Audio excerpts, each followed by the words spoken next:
Hey, welcome back.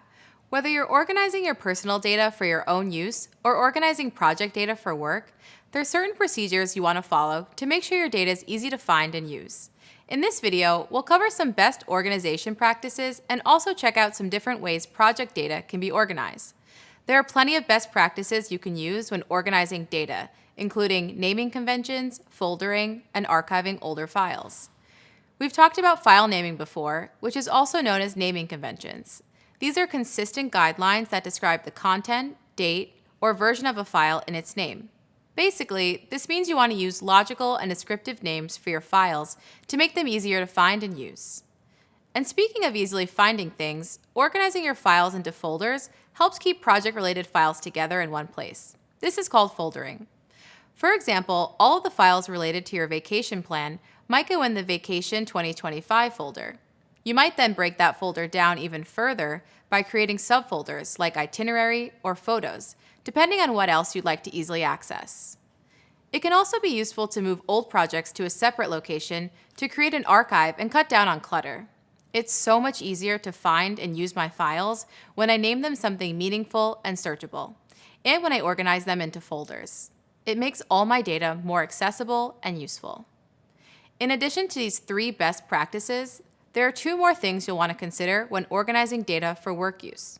First, the project data you'll be using for work could be accessed and used by multiple people.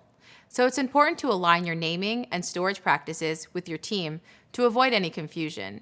Your team might also develop metadata practices like creating a file that outlines project naming conventions for easy reference. We'll get to talk more about naming conventions for work files in more detail later. Secondly, you want to think about how often you're making copies of data and storing it in different places.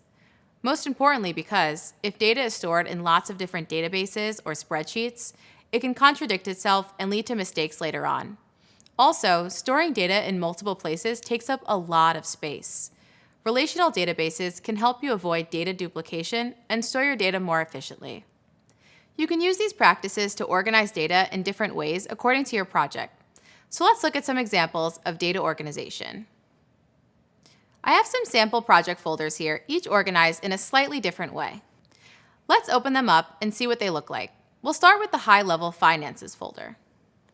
The Finances folder has been organized categorically. There are subfolders like Budget, Invoices, and Payroll that represent different categories.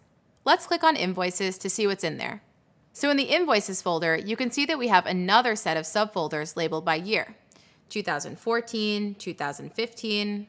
Yep, looks like these are in chronological order. Sometimes the way files are organized can tell us how the data within those files is also organized. Let's open a file to see if that's right.